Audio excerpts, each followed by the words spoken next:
He's got the field goal! He's got the premiership! He's the fastest man on the planet. Oh, the Grim Reaper! You can take me now! I have seen it all! Newcastle have won the grand final! That's not a try, that's a miracle! Sound the alarm! Welcome back to episode 2 of the GOS Steeden podcast presented by the Rugby League Bible. We've got 2 rounds of footy in the vault, boys. For 2022, we've started really good, and there's been some cracker games that we've watched over our screens in the last week. What do you make of the round 2 performances and how you boys going? Yeah, good, mate. Just another cruisy week at work, biding away the time until footy is back on our telly. But yeah, it's been rather intense these last couple of weeks. I feel like I actually said to you the other night that I don't remember every single game of footy being this entertaining, and it's I'm not sure why, but I'm enjoying every bit of it. What about you, Willie? Yeah, a long week at work, but footy will make it better.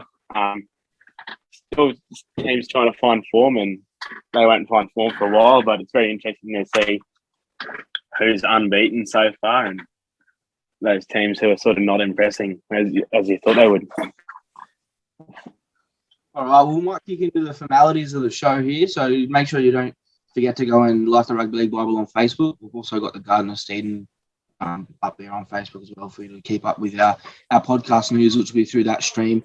We've got the Rugby League Bible on Instagram. We've also got the Rugby League Bible on Twitter, so you can find us pretty easily through a few social networking platforms, but I guess our podcast is what we're sort of turning to at the moment and looking to do. So we have linked back up with the random stat guy on Instagram this season to provide us with some more quality stats. So we might run through that one. If you haven't checked it out yet, you're missing out there. So make sure you go onto Instagram and search up the random stats guy.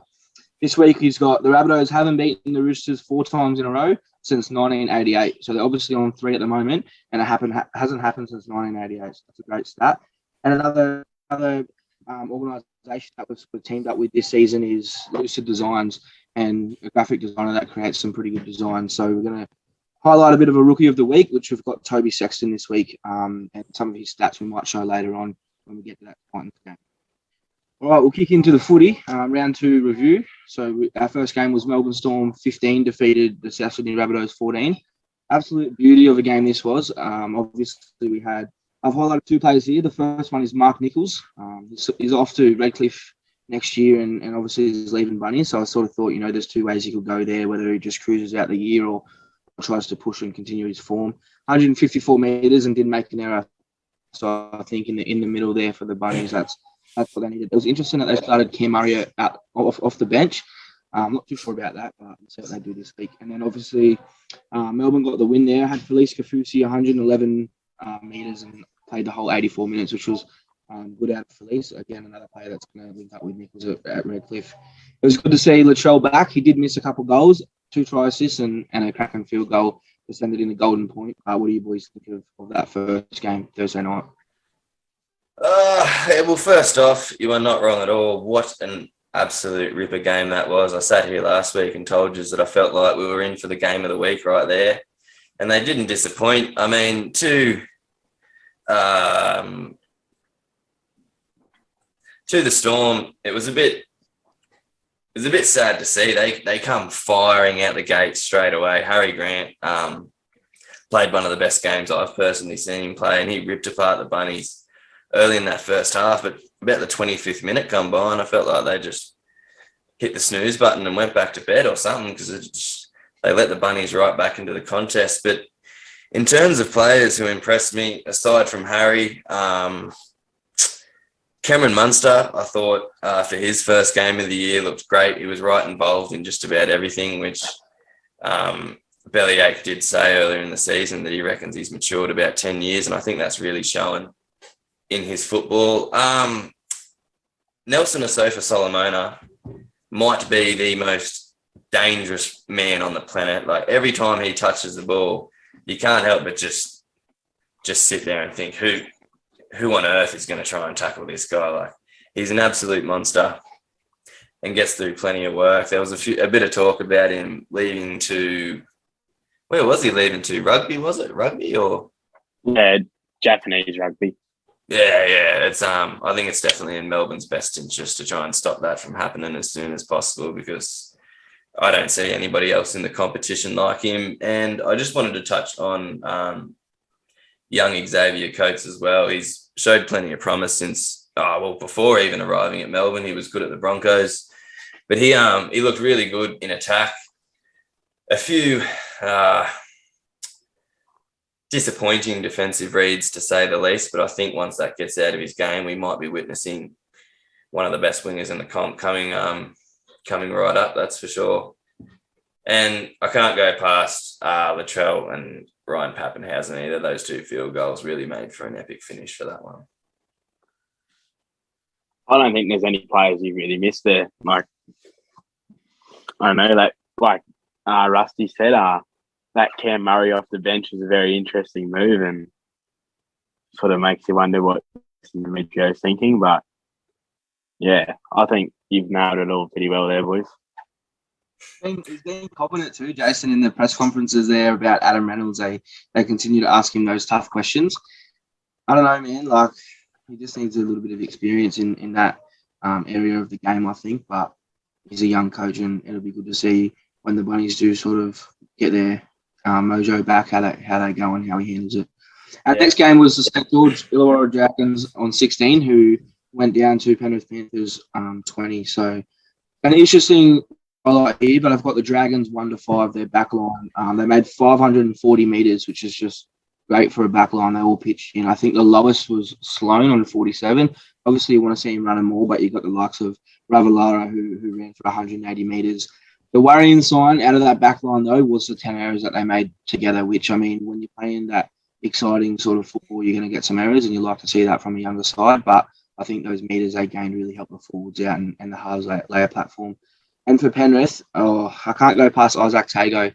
He's just impressed me every week. 186 metres, 23 tackles. Didn't miss one tackle. So he's coming up against, I can't remember what side he was on, but Moses Sully or Zach Lomax, and he hadn't missed a tackle after making 23. I think that's an amazing effort from a bloke that hasn't played much footy, and one error. There was a few interesting referee decisions in this one, but I'll leave that for you boys to digest if you want to.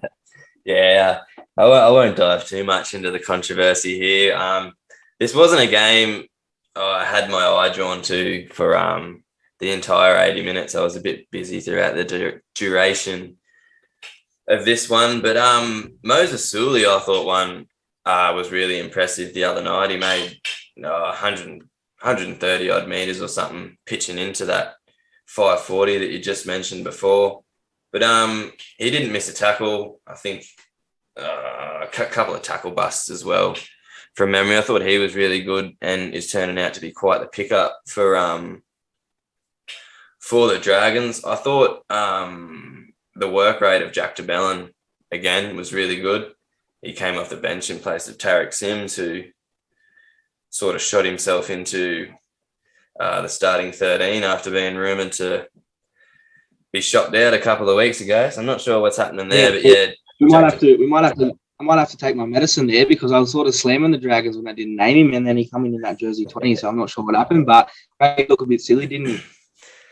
Yeah, it was. I don't have much to say about that. I really don't know. That's just Hook doing Hook's thing, I suppose we can say. But yeah, Jack DeBellin I thought was really good. Ran for 130 odd metres, 37 tackles. Just another solid performance. Jaden Sewer as well, while we're on the Dragon signing, I thought he's been great the past 2 weeks. He's been getting right amongst it in attack. I think he missed a couple of tackles over the weekend, but that's to be fair. I believe he would have been marking up on Big Viliami Kickout, who is the next fella I'm going to chat on. And for his 100th game, he flew his family out to watch this one, and boy, he did not fail to impress. Bagged himself a double and just ran amok down that left edge for Penrith. He's definitely good signs for Doggies fans to come for 2023, but until now, I think the opposition teams will be very focused on trying to shut him down. at Penrith. And Isaiah Yo was another one. He's just week after week gets through his work, combines his halves really well, and I think he's in for a big year. A very good chance for Dally M Lock of the Year, that's for sure. I think another one in that Dragons back line who we talked about last week quite highly is Zach Lomax. Like the Dragons, a good Dragons side has good centres, and I think with Lomax and Sully, they've got that. There was nearly a try at the end of the game that would have put Dragons ahead, and it was all through another pass that Zach Lomax shouldn't have got away, but did, and just Raval wasn't ready for it. So, yeah, the Dragons are a very strong side when they've got good centres, and yeah, Jack DeBellin is just a freak. I have a bit of a man crush on him. I think everyone does. We'll move into our Saturday games now. So we had the Sydney Roosters defeating Manly Sea Eagles 26-12. So this was a game I was most looking forward to. I've highlighted two players here. Can I just chime in right here? Did you say we're moving into Saturday games? Yeah. He's falling asleep, this lad. Nah, Friday night. It might have felt like a Saturday, maybe. I'm not sure. Nah. Obviously, Roosters beat Manly 26-12. The player who was actually my player of the week, Nat Butcher, scored 2 tries, ran for 134 metres, 27 tackles, didn't make an error. Unbelievable there from Nat, who, interesting enough, we'll get to it, but has pushed Crichton to the bench this week. And my other player, well, I don't think you have to say too much about this man. 184 metres, 1 try assist, didn't make an error. James Tedesco back to his sort of best against Tommy Trbojevic, which guards I know you highlighted last week in our episode, them two fullbacks going head to head. Roosters get the win. Manly again, 0-2. See how they come against my doggies this week, but I don't think it's worry stations at the moment, panic stations for them. I think they'll pick up some W's soon. Not this week, but. Yeah, this was a disappointing one for me. I sat here last week and aligned myself by tipping Manly. Wish I didn't, because it's just not really going the way I planned it to this year. But yeah, it wasn't a bad game. I thought the Roosters were back to some really good form. Some of the form that I couldn't tell you the last time we saw their full strength team together after the injury depleted year they had last year. But yeah, James Tedesco, I thought he looked really good. Back to not quite back to the form that made him the best player in our game, but definitely not far off it. And I think coming up against Tom Trbojevic, who, well, after last year could probably take that throne, maybe second to Nathan. He really brought it to him, and the entire squad shut him down pretty well. As you mentioned, Nat Butcher brewing off the bench and claims that starting spot this week. But my biggest takeaway from this one was the combination of Sam Walker and Luke Keary. I thought they were a bit touchy last week, but they really gelled together nicely on Friday night, and they caused a lot of havoc for the Manly defence in that first half. I think the bit of rain that come down at halftime really saved Manly a little bit, because I thought we were in for a serious flogging on their behalf. But I was actually also reading a stat the other day, and I think there was only like 3 or 4 players in this entire game that didn't miss a tackle. So a bit messy, but I still think these two sides will be there at the back end of the year. Yeah, Brace touched on my biggest takeaway, which is Sam Walker and Luke Keary finally being able to deliver on that sort of promise that they had. Luke Keary's always had it, but Sam Walker's finally got a half to play with who's an elite level half, and Luke Keary's starting to show it. He's had it for a while. And another one is, James Tedesco. I did highlight it last week that it'd be a good battle between those two, and I took the mighty Roosters, and they sort of just showed that they can get it done. And the fact that Nat Butcher's been to displace Angus Crichton, it's always a good sign when you got people pushing New South Wales and potential Australian representatives out of the starting side. So I thought in his limited knows, time, on the field, Drew Hutchinson was really good at 9 too. He had that 40-20. I believe it was him that kicked the 40-20 anyway, but he looked really sharp. He ended up starting at hooker, Yeah. but he only played about 30 odd minutes, so it was a sort of a late inclusion. But yeah, Drew Hutchison's sort of that player that, you know, is journeyman around the NRL a bit, and he's found a bit of a home there under Robbo, and I think he's playing some good footy. Obviously, it was a massive key to them last year, but yeah, like you said, Walker and Keary look like they could be the halves for the Chooks for a few years. All right, we might get on to our Saturday now. We'll get on to our Saturday games. So the Titans, Gold Coast Titans defeated the New Zealand Warriors 20-18. Have highlighted 2 players here. There are a number of players that we could have spoken about. This game was a pretty good game to watch from a neutral perspective. You can't really go past Big Greg Marzel on the wing, 2 tries, 222 metres, only 1 error. It makes it really tough for the likes of Corey Thompson that'll come back in. I'm not sure what his injury time frame is, but it should be long. And then Josh Curran, who made 152 metres and 44 tackles in the middle there, just continues to show up for New Zealand Warriors. And they should get Tohu back soon, but I think Curran combined with Tohu Harris there in the pack for New Zealand can lay that foundation for the likes of Reece Walsh, who, when he come back, 195 metres for Walshy and you know, sort of chimed in there a few times with a try assist or whatnot, but I don't think they've got anything to worry about either, New Zealand. I think they'll pick up some wins along the way. I don't have them to make the 8, but we'll see what happens. Yeah, on Josh Curran really quick, I did see earlier in the week that Freddie has an eye on him for a potential Origin call-up, which stunned me, to be honest. I didn't even know he was eligible for New South Wales, but there you go. Freddie's got an eye out for him. Yeah, this was a really entertaining game, I thought AJ Brimson absolutely lit it up. His first game in the 6 after he was withdrawn last week. He had that beautiful split up the guts early in the game and flicked it off for Bo Firma to run away and score, and then had another try assist in there too. But yeah, Greg Marzu was great. Philip Semi, I thought, was good for the 2nd week in a row. And as you mentioned, it's going to be really tough for some of these outside backs like Corey Thompson to come back in.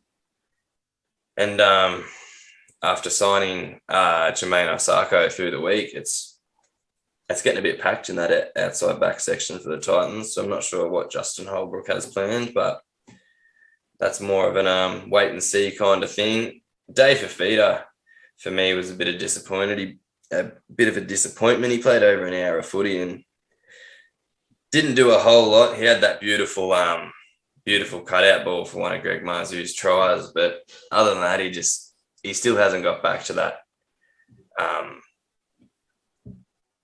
dominant wrecking ball type style footy he was playing all not that long ago. But yeah, this was another tight contest that I was really intrigued in, and I also thought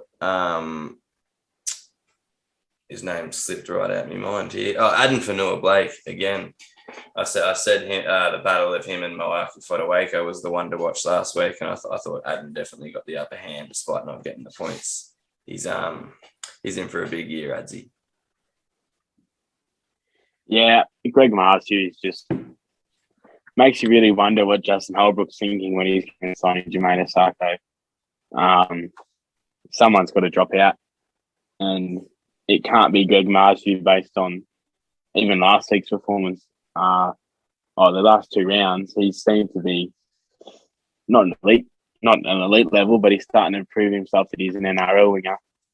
And whether or not he stays at the Titans from next year, I think is an interesting thing. But Jermaine Osako coming in, that's going to be interesting for him. AJ Brimson is another real light-up player for me. I think he's really starting to show that number 6 is a good move for him, and maybe that losing Jamal Fogarty wasn't as bad after all. He looked very at home, didn't he, AJ? At about 6, yeah. I've heard a lot of him playing juniors at 6. So for me, the real curious thing was the Warriors leaving out Cody Nikorima. I'm not sure whether there was an injury. There wasn't really much news on it, but I think he's a player that they really need to have in their side. And without him and Sean Johnson, they seem to lack, even with people like Chanel Harris-Tavita and Reece Walsh and Ash Taylor, they seem to just lack that flair, and having a dummy half there who doesn't really seem to be, I don't know, he seems to be more like just your basic catch and pass dummy half. So, but yeah, I think they just need to get someone in that 9 who can sort of light it up a bit, and they'll go a long way, the Warriors. But yeah, Aden Fanua-Blake, he's just a machine. We'll move to our next game. Was Cronulla Sharks back at Shark Park defeating Parramatta Eels 18-15. So we did watch this game, and unbelievable finish. I think if you're an NRL fan and you don't have some sort of a man crush on Nico Hines, your eyes are painted on as far as I'm concerned. the players I want to highlight here, the first one... There's Jack DeBellin. Oh, Nico, but I tell you what, he's challenging Cam Murray there for the hottest in rugby league.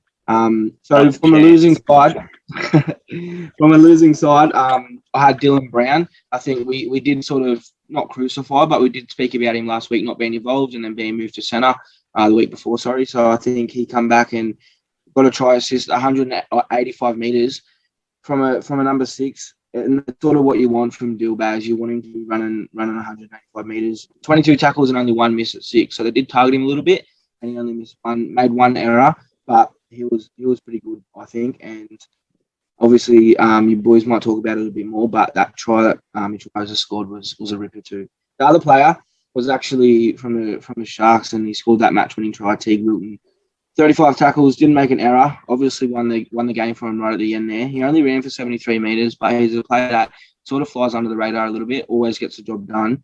And I know they're missing Wayne Graham at the moment, and he's sort of really helping that pack out a little bit in terms of the lines he runs. And I think when you look at a back rower like that, he might not make a lot of metres, but when you've got crafty halves in terms of Nico Hines and even Matty Moylan, who sort of played really well this week, and we spoke about him last episode, but it's even his block shape and block runs and on the edge area doesn't have to get the border to sort of, make the defence change their strategy a little bit and they can go out the back to the likes of Will Kennedy. But the Sharkies, they look good.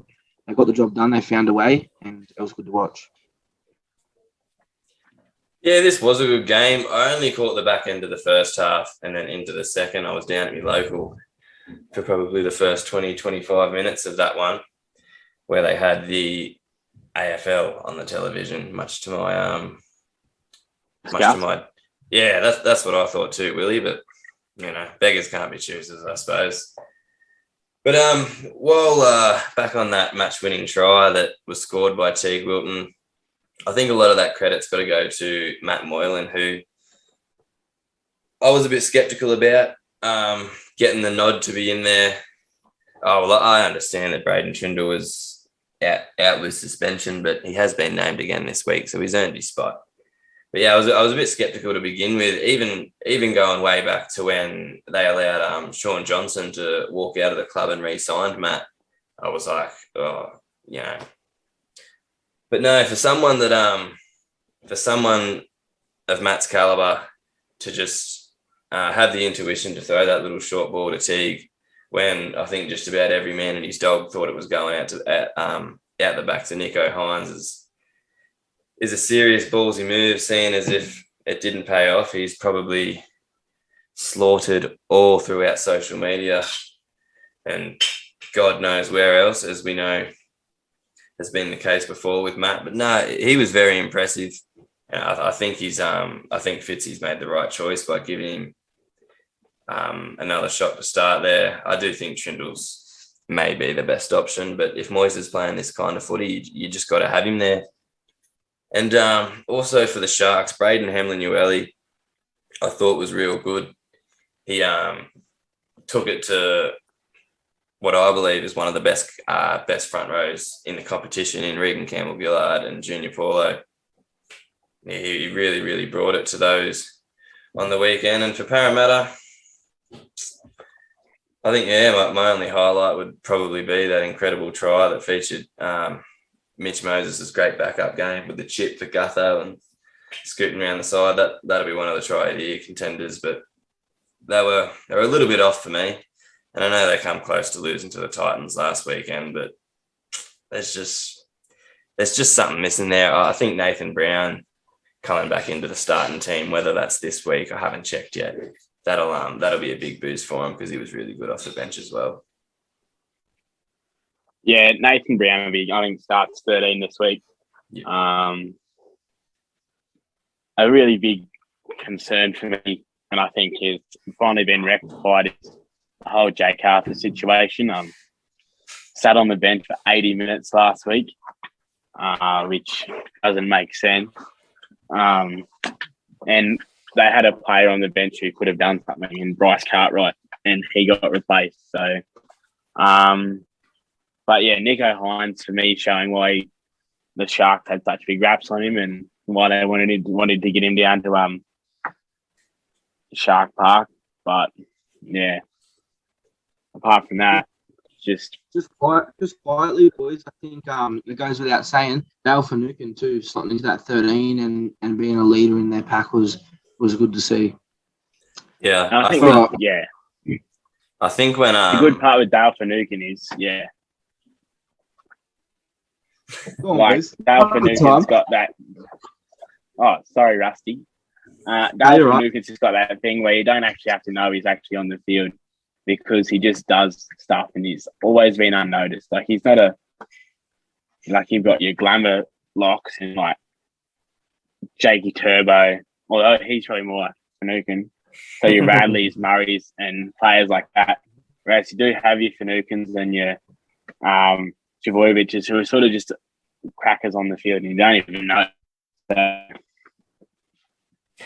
I think when Ken McGuinness comes back to start, we obviously played on the weekend, but come off the bench. I think once he gets back into that starting squad, and I believe they'll shift Dale to the front row. I think those two on the field together are going to cause some serious havoc. Do you think they'll move Dale to front row over Rudolph or Henry Ueli? I think Rudolph could come off the bench for a bit of impact, but I don't know, because Baden was really good on the weekend too. It is a tough that one. second row. Yeah, I think it's a good headache to have. That's for sure. I think either one of those blokes will be great starting and great coming off the bench for a bit of impact. Add a bit of goal kicking to Dale, and he'd nearly look a bit like Fitzy out there. Maybe shave his head, bit of goal kicking. All right, we'll move on to our later game on the Saturday. The Cowboys defeating the Raiders 26-6. I did say that I think the Cowboys could cause an upset, and this was just typical travelling to North Queensland, playing footy up there. I think the Raiders struggled a little bit, maybe that cold to hot, but it's not really an excuse at the end of the day. Players I want to highlight is a few different players. I think maybe don't get the credit they deserve. One's Peter Hiku, 166 metres, didn't make a mistake. I think he's solid. Has really solid up the outside backs for the Cowboys. He was obviously pretty good at Warriors last year. And the other one is Griffin Neem. So I know we had a little bit of talk about Griffin coming into this side due to his trial form.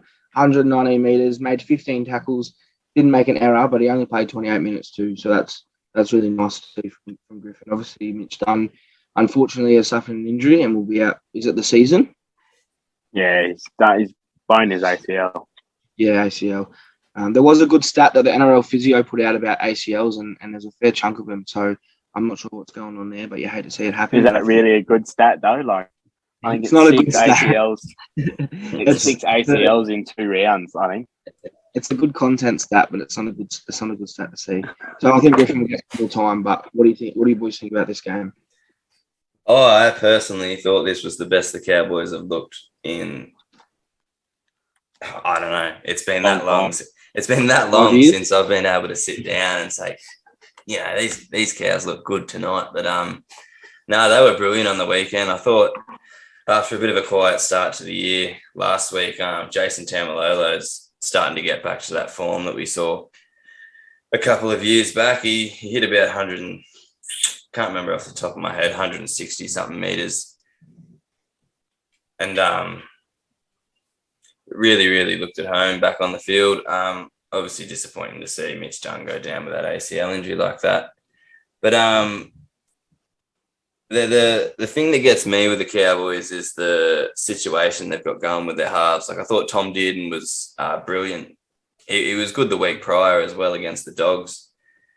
But I just, regardless of what happens in a win like this against a relatively decent side against the Raiders, I still think they need to find room for Scott Drinkwater in this Cowboys side. And whether it does happen is yet to be seen. But until then, I still think this might be just a little one-off show for the Cowboys.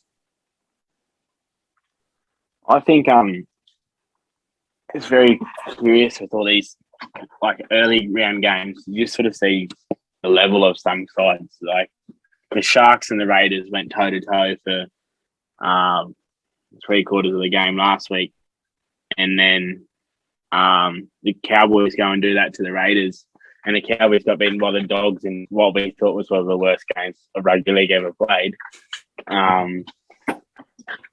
So it's very interesting to just see that early season form and whether it's just going to be, like Ray said, one of those blips on the radar, or if it's going to be a sign of things to come, especially with the players of the likes of Malolo and what he can do. And the interesting part for him is they still don't know what's going to happen with him, and there's rumours circulating that he's going to get out of that massive 400-year contract he signed at Cowboys. But do you see him leaving? I do. I can see a change in scenery for him. I think if it's not going to work, then I think he has to go. And it's not the benefit of the Cowboys, but I think in many ways it's very under contract for him as Tamalolo as well. When you consider what probably 4 or 5 years ago was the best lock in the game and best forward in the game. Best forward. He's nearly the best player in the game. And everyone wanted him. And imagine a player like Wayne Bennett with Tamalolo at that new Redcliffe. I think you'd have 4,000 memberships in about a minute. So we'll move on to our Sunday game. So we had the Newcastle Knights defeating the West Tigers 26-4. Great game to watch. I think it doesn't really get much better for me than a packed out McDonald Jones Stadium on a Sunday afternoon. So got a couple players I want to highlight here. Dane Gagai, I think, coming into the Knights. Had a spell there before. 1 try assist, 163 metres and didn't make an error. Magnificent form for the start of the season from Dane. I think he's really showing some leadership in that outside backs that knew he needed. And their back five, 650 plus metres they ended up running for. So that's laying a foundation, and that includes the likes of Tex Hoy that obviously came in for Kalen Ponga. So, you know, they've won by 22 points, and they didn't have their $1 million man KP. The other player that I did want to highlight was fellow podcaster Matt Croker. So bit of a shout out to 257 Collective, but off the bench he played amazing. I think 34 minutes, 125 meters, 27 tackles. Did not miss a tackle and didn't make an error. I think in the guts there for Nui was good to see. So I think he holds his spot again this week. It's just good to see Croaks having a bit of a run and looking into him in the middle there. Yeah, Croaks was definitely a bloke I was going to touch on, but yeah, I'll let you have that moment there. But you would. My boy Croaks. my biggest take from this game was probably the halves pairing between Clifford and Clune. Everyone was a bit touch and go with how they felt about this pairing. I firmly believe Jake Clifford's been one of the best players in the competition this year so far. I think he's topping the Dally M charts alongside Isaiah Yeo, which for someone that was just shafted out the Cowboys system last year to come to where he is now is a very impressive turnaround. I think he's in for a massive year. And his kicking game is definitely something that's really helping getting Newcastle in the right positions at the right time. But while they did make easy work of the Tigers, I'm going to touch on someone from that team, and that's Jackson Hastings.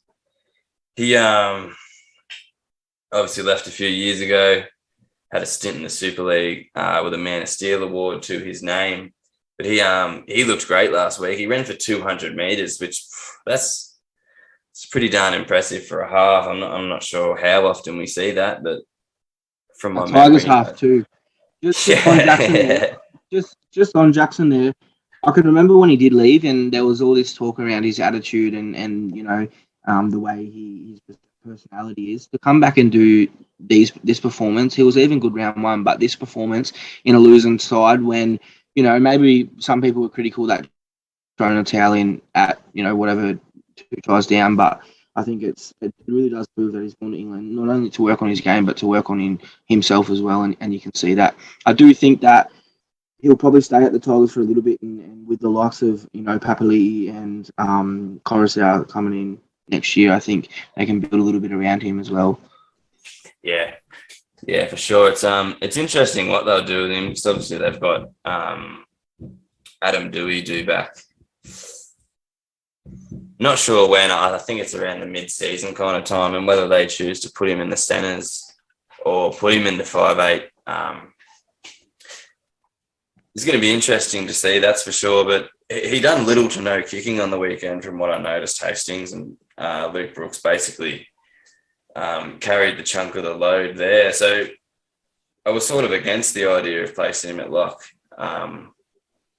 when we discussed it a few weeks ago between us. But with the way he's playing, it very well could work, and could work pretty good, that's for sure. I think a player who disappointed on the weekend is Tyrone Peachey. For someone who's been brought in and basically thrown in that leadership group straight away, he's not really showing a whole lot. And the other key story point out of that last weekend's game is that Luke Brooks was nearly at the Knights before Tim Sheen sort of stepped in and said, "You're not going anywhere." And he just seemed disinterested on the weekend.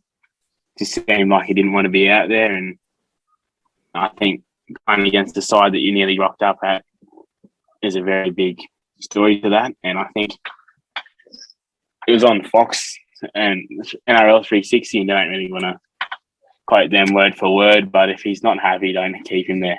I think you have to lose him. It would have been interesting to see the articles that I know we often as a group talk about, the mainstream media side of things, and like you said, we don't want to get into it, but it would have been interesting whether those articles still recircled if Tigers got the win there. Yeah, that's definitely true. I'm not sure what's going on with Brooksy. I think, I don't know. I don't even know how long Madge is going to be there. It's hard to work out.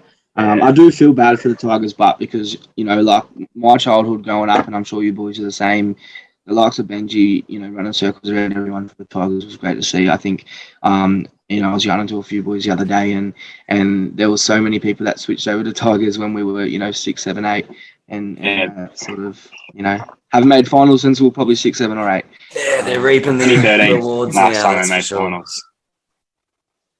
All right, we'll switch to our last game of this round. Went down to Brisbane Broncos 16-10. So Broncos 2-2, good to see. I think that a club like Brizzy can find some form like that. Not so good for me as a Dogs fan, but it was also good to see him, create those opportunities that have lacked in the last few seasons. So I've got 2 players here. Can't really go past Herbie Farnworth. I think 2 tries, 262 metres, and didn't make an error. I remember screaming at the TV when he did that strip and ran away with it, but that's good footy, and I said to a few boys too, if you looked at these stats on paper without the names, you'd probably think that's Katoni's work. So I think they need to get him involved more, but, it doesn't take a rocket scientist to work that out.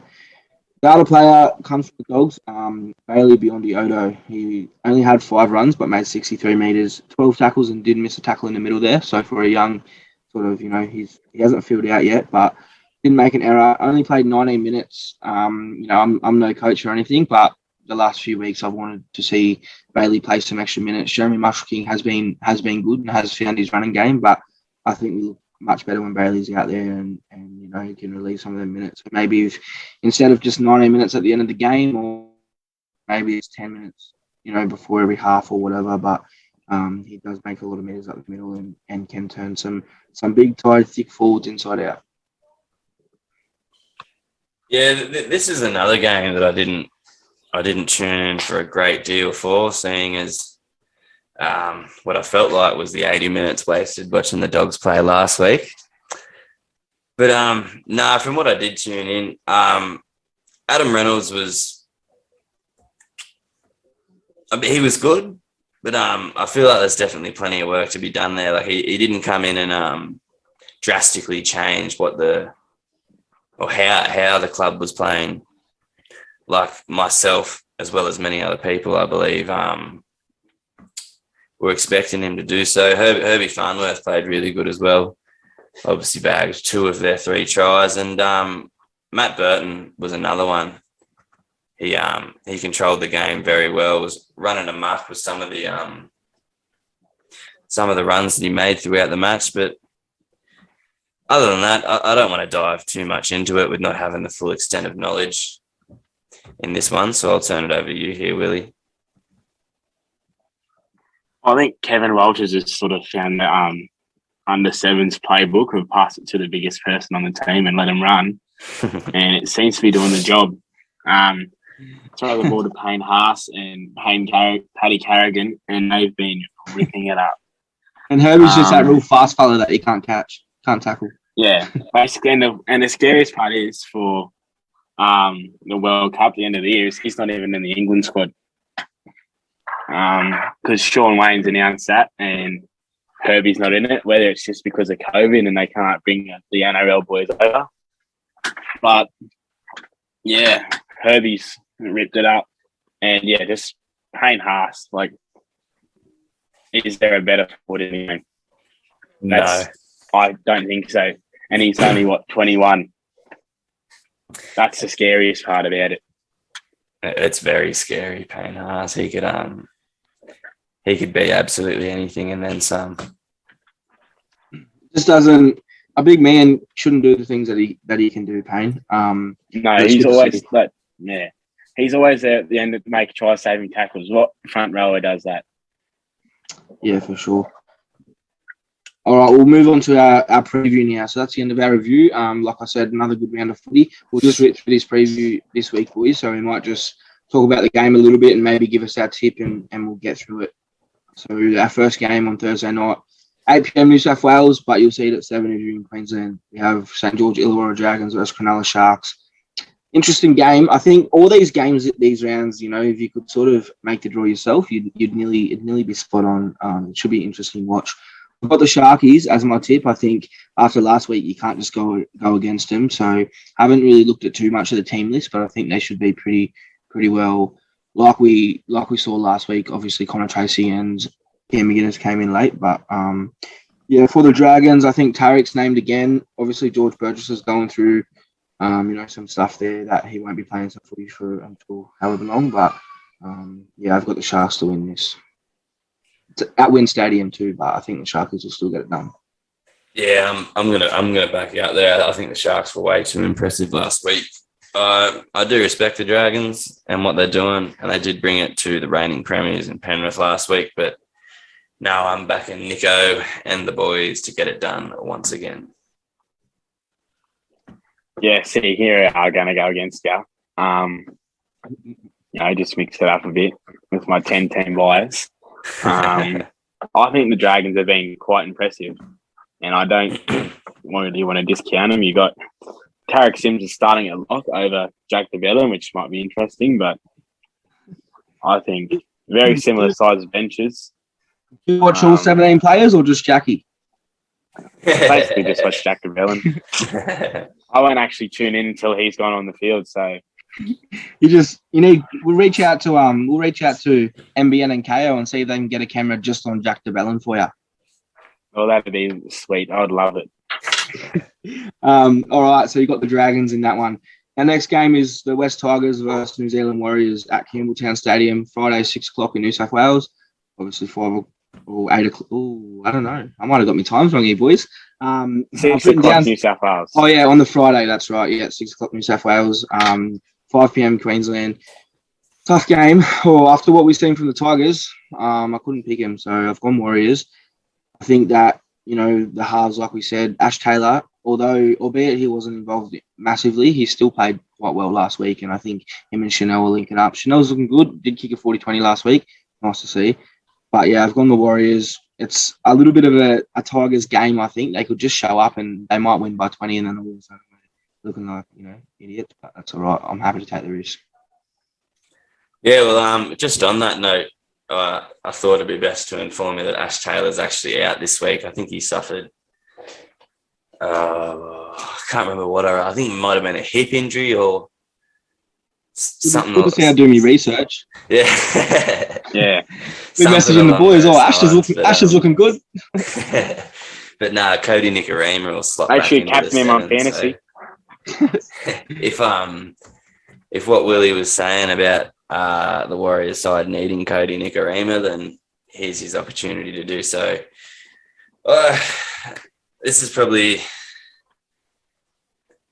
one of the tougher tips I've had to make all year because the Warriors are still pretty beaten with injuries and whatnot, but I'll have to back him again. I think I don't know how the Tigers come back from last week. Yeah, I've got the Warriors here as well. I just don't see how the Tigers can go after that game against the Knights. I can't see where they improve. They haven't really done a whole lot of change to the sides, so I can't see how it gets much better than that. They're without young Kelma Tuolagi, who I thought's been one of their best this year. So yeah, that's a big loss for them. I think that's the only change that they've got in their team. That just reinforces it then. Yeah. So our next game is the South Sydney Rabbitohs take on the Sydney Roosters. Always a massive game. The much anticipated Latrell Mitchell versus Joey Manu. Hate to touch on it, but you can't not. Again, we had our stat for in Stat Sky, which was the Rabbitohs haven't beaten the Roosters 4 times in a row since 1988. I'm actually going to go against the stat here, and I'm going to pick the Roosters. I just think that Rabbitohs might have a bit of a slow start. They've got a bit of a tough draw, but I think that they can probably. They might surprise us, but it's hard to go against that Rooster side. You just don't know. That's at ANZ, or it's called a Call Stadium now. They've sort of changed it and got that big whopping screen in there, which looks magnificent. But that's Friday night, 8 p.m. New South Wales, or 7 p.m. in Queensland. But I'm gonna have to go the Chooks. Yeah, I think I'll also have to go against that stat that you just posted. I think it might be another few years before the Bunnies start fighting for that one again. Sorry to say, but I also think that if there's any team that this Bunny side's going to lift for, it's going to be against the Roosters. So it's going to be a very tough one. I think it might be. I see it coming down to the wire. I'm going to stick with the Roosters based off how good they looked last week, but I'm definitely not writing the Bunnies off in this one. That's for sure. Yeah, I think it's a trifecta of Roosters support this one. I just think the Roosters are going to be too good. Simple as that. I think the halves are just too far up there. Walker on Walker is going to be interesting. They've had a bit of a rivalry in the past. Yeah, let's go with the younger one's better than the older one. All right. There's some good matchups in that one though. Cam Murray has been named at the 13, and like we said before, Crichton moves to the bench for Nat Butcher. I'm wondering whether there's a bit of mind games there from Robbo, and he's going to bring Crichton at towards the end, or towards the start of kickoff, or sort of mix it up there a little bit and see if he can ruffle the feathers. But we'll wait and see. All right, our next game kicks off our Saturday games. We've got the Penrith Panthers taking on Newcastle Knights. This one's actually in Bathurst, so at Carrington Park down there. Bathurst people, get out and support these two teams, and it should be a great game of footy. 83 New South Wales, or you'll see it at 2 in Queensland. Now, for me tip in this one, I've written down. I don't know. I just don't know. I'll probably wait till maybe tomorrow to make a decision. I'm leaning towards Nui. Obviously, Brian To'o is out. That MCL, I think, injury, and Taylor May comes in there. I do have a big rap on Taylor May, but Bizza, he makes some meters for him, so they might miss that. Fisher Harris is good to line up again, but Leota's out for Eisenhuth. So there's some changes. You look at Nui, KP's been named, and DSAF makes his return as well. So I don't know, it'd be hard to go against Nui. But, do you go against the reigning premiers or not? It's a tough decision. What do you think, boys? I think that our tip sheets are going to look quite similar this week. I'm also leaning towards the Knights, with Brian Tuo being ruled out, and still no Nathan Cleary, but he is named on the extended bench this week. So while I don't expect him to be pushed into the side, if he does by any chance, then my tip will definitely change, given that that's been confirmed before Thursday. But yeah, I think the Knights will back up their performance next week, and that they'll claim the upset. Yeah, I've got the Knights as well. Both these stats there, going to be dangerous, and yeah. Oh, both Beatty brothers. I was going to say, did you say both DSAFs? Yeah. Yeah, top of the table clash, first, second. It would be in trouble if they clone Daniel. Oh, yeah. Yeah. See, Queensland would have no chance then. All right. Yeah. Finish with it? Still done? Yeah. All right, sweet.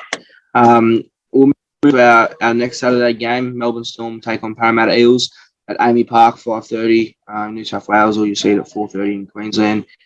Storm Eels, it's a tough game. It is a tough game. I think, Para obviously did the double over them last year, but I don't know, man. I think Melbourne are strong at Melbourne, and they proved that last week. They did let the Bunnies have a sniff, but they closed it out. And I think with the Latrell field goal, it's interesting that it was sort of all around that, as opposed to, Pappy, it's the clutch, as they call him, Pappenhausen, ices the game and wins it for him. Looking at the team list, I think there was some late mail there around the COVID stuff that you boys want to talk about, but, Wiramu Greg actually comes into the side, and I know how much we love him, so it'll be good to see. Jake Arthur drops out, so you got your wish there a little bit. But, I think for now, I think they're just looking too strong in that pack. Josh King's also in a prize package coming from Newcastle, but I think Melbourne will get the job done, and probably comfortably. Yeah, I'm gonna stick with my boys. I won't go tipping against them, but obviously, as you mentioned, with that whole COVID deal, that Harry Grant's been ruled out, and then what I expected to be the replacement, Tyron Wishart, has also been ruled out because they live together. So Bellyache's got himself a bit of a pickle right here. I know the surgeon has cleared Cheese to come back to action, but whether he gets full strength back in that hand that he injured in round one is yet to be told. And I think that'll be. I don't think he will play personally. I don't think. As a Storm fan, you obviously looped in there a little bit, and you follow that news and stuff. Do you think we might see the debut of the brick, Willie Warbrick there, that obviously come across from, was it rugby, and joined into this side? Do you think we might see him fit in there somewhere, or do you think they'll be looking for more of a half or something to fill that 9 role? Yeah, I'd love to see him get a go, because from what I've seen of that bloke, he is something to behold for sure. But yeah, I think knowing Bellamy, I'd say we'll either get probably maybe Jaden Nikorima in the 9 or young Cole Geyer, but he might be injured. I'm not sure what's happening there and what's not. And I think Nick Meaney will fill the 14 role regardless of what happens there. So for now, I think we'll be brickless. Yeah, well, I'm not going to go against Parramatta. So that's the team I actually go for. One of. Regardless of I how think- much shit you talk yeah. about Arthur's game. Yeah, well, that's nothing to do with it. Impacts just as a rugby league fan. You're following closely there, Willie. I think you might have put your resume in for that coaching role if there's some pressure on BA or what. Yeah, well, I could probably do it. I've won 5 comps in a row in Rugby League Live 4, so with the worst side. Spend the budget and sign Jack DeBellin. I did. First signing. But yeah, I think Parramatta will be, I don't know, we've got sort of the wood over Melbourne at the moment. And even with a less than full strength side last year, we did it that last game where we were expected to get absolutely smoked. And I think without Harry Grant and Brandon Smith and Tyrone Wishart, I think that's where Melbourne lost it. Melbourne got a lot of good stuff on the front without Harry Grant last week, and I think losing that is going to be a very big loss for them. So, since my team's not involved here, boys, and you obviously follow a team each, any in-house little bets you want to do? I'd love to see one of you boys, the losers, sing a bit of a line out of a song or something next week on the. I'm sure. Well, God, I don't really want to know that Melbourne Storm song, but I'm sure we could do it between us. We'll work on that. We'll work on the movements of that. You might see that next week. Yeah. We'll move on to our next game. The Canberra Raiders take on the Gold Coast Titans at GIO Stadium Saturday night at 7:30. I've gone with the Raiders, believe it or not. I don't know. I just think that they can upset in Canberra, and I think, Ricky, that would have been a pretty visible fight home from Townsville for the boys. I think they might just come out and get the job done. Titans, they are good, but I don't know. I think it's often that we see the Titans sort of slip up where they shouldn't. But then again, Dave Fafita will probably come out and score 3 tries, and I'll be sitting here taking my medicine next week. But I'm going to go with Raiders for a bit of an upset here. Yeah, well, maybe it's not as similar as I thought it was, our tipping sheet, because I'm going to go with the Titans. They did only just get it done over the Warriors boys last week. I thought AJ Brimson was that good that I just think the Titans boys are just going to lift around in there. And as you mentioned, I would love to see Big Dave go over and score himself a hat-trick. But the interesting thing for me is they've got the Raiders for favourites as this one. I would have thought the opposite, seeing as they got mopped up by one of the comp's lesser teams, if you will, last week. But no, I suppose I'm taking the underdogs in the Titans. I reckon Ricky would have given a monumental spray. I think that would have 100% gone from the glitter strip of the Gold Coast to basically far South England. Very much going to have a very good game for those Raiders. I can't imagine Ricky being too happy with the way they played, and I think he probably would have given them a few Malcolms and a bit of extra fitness for punishment. And I think the Raiders might get it done. But again, it's going to be a very good matchup between Jack White and AJ Brimson, and see who sort of that number 6 is a very big jersey to claim and play for. So they're going to rip it up, I think. They welcome a few troops back, Canberra. They've got wingers in Kotrick and Rapana, and that young, Brad Snyder in the halves. So it's interesting that Titans have named Jermaine Osako on the standard bench as well already. So I think there might have been a few Para fans out there that would have had him lined up for them this weekend, but not too sure what happened in house there. But a bit of a different scenario. I'd still rather Greg Marsby. Just get him back. We'll move on to our Sunday game. So we've got the Queensland Derby here. Brisbane Broncos take on North Queensland Cowboys.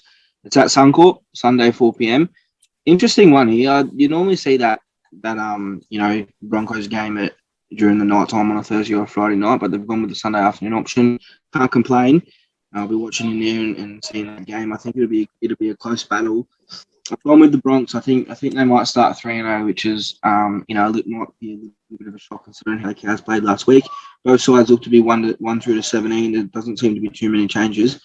The longer we get on and the more time that these Broncos players play together, they're only going to get better.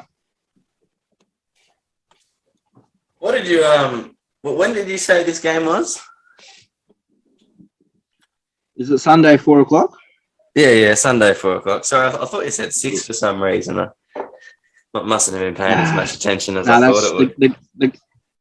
The game of the week is the 6:00 one. Yeah. If that's what you'd call it, sure. No, I'm actually pretty excited for this one.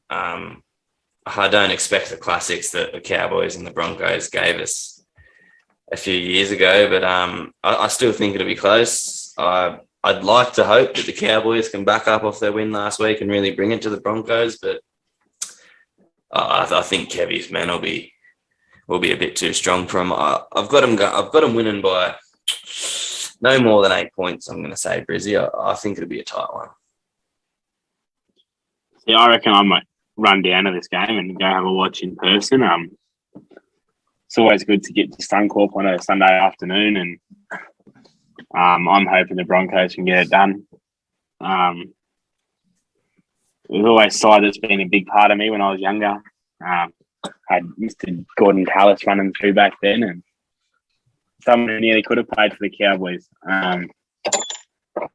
But yeah, I think the Broncos will just get it done. I think if they can get more out of Tony Staggs, I think that could be an absolute ripper. And I think being on that side with Adam Reynolds is even more dangerous for him.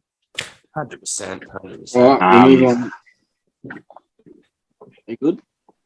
Yeah, we good. Yeah. All right, we'll move on to the match of the round. Everyone's been waiting for. Inland Eagles take on Canterbury Bulldogs down in Brookie Sunday evening, 6:00, 12:00 if you're in Queensland. Both teams look pretty. 1 to 17. Obviously, Manly have to chalk up their first win. Dogs flying with already get a win under their belt. I think. You said the last game was going to be within 8 points. I think Dogs win and they win 8+ easily. I think. Foxy, if I was vintage mode, I'd probably be preparing another shirt for that 6 tries because I think we might even get 7. But yeah, might be biased. I'm not sure. I reckon you folks would be lucky to score 7 points. Ray, can we get a real preview now? Yeah, sure, mate. Manly by 20. I full credit to the Dogs. They've started the year well. Manly, on the other hand, have not. I think this is the week we're going to see Tommy Turbo go absolutely ballistic, and I think they'll do it 26 plus. I'll say. I think they'll do them quite easily. Turbo hat trick. Yeah, I think this is the week that Manly find form. And they have to soon. Otherwise, it might potentially end up a write-off. Mate, if they can't find it against the Dogs, can't get it done against the Dogs. I think you just need Tommy Turbo and that incredibly quick back line to do some magic, and I think it could end up being a cricket score. But I don't know, these Dogs seem to be a bit harder these days. And Jeremy Marshall King's playing for a contract now. Reid Marnie there next year. I don't think he got. He did say he wanted to be one of the elite hookers in the game, and at the moment he's shown it. But I don't think it's going to be enough to have Reid Marnie coming off the bench. You always find a way to bring Parrot. I'm not sure. I'm not sure about it. I think my boy Bailey is eyeing off that number 9 himself. He might that was his words, not mine. All right. That is the end of our potty for episode 2. So well done, lads. We've got 2 under our caps now and absolutely flying, I think. So don't forget to jump on and search up the Rugby League Bible Media on YouTube. Give us a subscribe. Appreciate it. Give us a like. Just one quick question, boys. Who do we have, Sonny Bill Williams or Barry Hall in the fight of the Ooh, century. I've looked at the card. I'll probably Got get to it. back the league. We've got just on that card there. There's also Anthony Mundine's son fights as well. CJ Mundine's obviously had that dislocated hip injury last year in footy, and he's turned to boxing now. So I think with Mundine in his ear, he might go all right as well. And then you've got Willis Meehan, who I think played some rugby league as well on that card, and Paul Fleming, who fights for Dreamtime. Yeah. Is the one before Sonny Bill, but I think Sonny Bill wins, and I think he wins by knockout. I think Big Bad Barry might be nearing the end of his days, and I think the much anticipated battle, we want Sonny warming up for his gal, and I hope I'll see that. Yeah, Willis Meehan played a bit for the Roosters and the Eels as well. Didn't actually play a game for the Eels, but he was in their system for a bit. All right. Yeah, I got Sonny. Sonny? Yeah, it's hard to go past him. Thanks for tuning in this week, and hopefully we'll see you back here next week doing the same thing. So don't forget to jump on and subscribe and like and follow our page on Facebook, and we've got some cool content coming up too.